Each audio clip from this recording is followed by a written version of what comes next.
আজকে কিছু বাংলা কথা বলি। প্রাক্তনের জন্য 3 বছর অপেক্ষা করার পর লাস্ট 1.5 মাস থেকে আমি তাকে হেট করি। আর এই হেট করার কারণ কি জানো? সে আমাকে লিটারালি মোহমায়াতে আটকে রেখেছিল।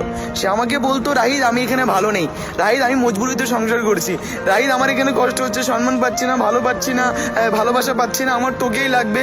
লিটারালি তার প্রতিটা কথাকে আমার সত্য মনে হতো, বিকজ আমি তাকে মন থেকে ভালোবাসতাম। আর আমি আমার লয়ালিটির কথাটা একবার বলি, সে অন্য কারোর সাথে সংসার করতো, ঘুমাতো, আর আমি এদিকে একটা অটোর পাশে যদি মেয়ে থাকতো সেখানে আমি বসতাম না, অন্য সিটে গিয়ে বসতাম। নইলে আমার মাঝখানে আর কোনো মেয়ের মাঝখানে কোনো যদি মেয়ে বসতো তার মাঝখানে আমি কোনো ব্যাগ বা বোতল রেখে দিতাম।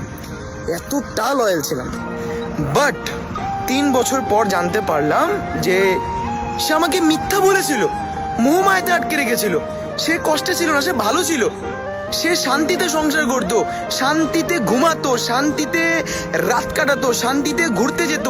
আর আমাকে সে মিথ্যা মিথ্যা কথা বলতো, বিকজ অপশন রাখতে চেয়েছিল দুটো। আমাকে অপশন হিসেবে রাখতে চেয়েছিল, মানে দু নৌকায় পা দিয়ে চলতে চেয়েছিল। আর এটা আমি জানতে পারলাম 3 বছর পর। লিটারালি আমাকে এতটা জঘন্য ফিল করায় না ভাই। তুই চলে গিয়েছিস ভালোভাবে বলতে যে রাইট, যা হয়েছে হয়েছে, আমার এখন সংসার হয়ে গেছে, এটা সেটা হয়ে গেছে, যা সবকিছু বাদ দে। লিটারালি জীবনে মেসেজ দিতাম না, বাট বুকের বাঁ পাশ থেকে আমি তোকে সম্মান করতাম, বা আমি তাকে সম্মান করতাম। সেটা করেনি। সে জানতো রাহিদ আমাকে খুব ভালোবাসে। সে মরাকে আরো মেরে ফেলতে চেয়েছিল, কাটা খায় আরো লবণের ছিটা দিচ্ছিল।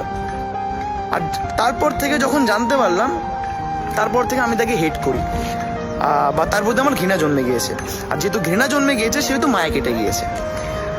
তো তোমরা বলবা যে মুভ অন করে ভালো করেছি কিনা। আমি এখন লিটারালি মুভ অন করেছি। আমার একদম ভালো লাগে না তার কথা যদি মনে পড়ে না, ওই তাকে পেতে আর ইচ্ছা করে না। আমার তাকে ঘৃণা করতে ইচ্ছা করে। মনে হয় যে তার উপর, তার নামের উপর আমি থুতু ফেলে দিই, এমন লাগে।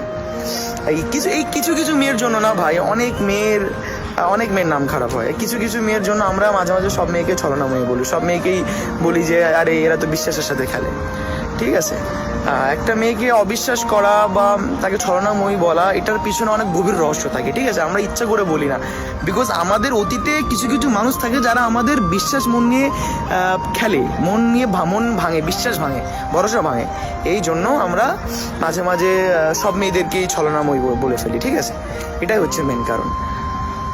তো এই কথাটা বলতে ইচ্ছে করলো তাই বললাম।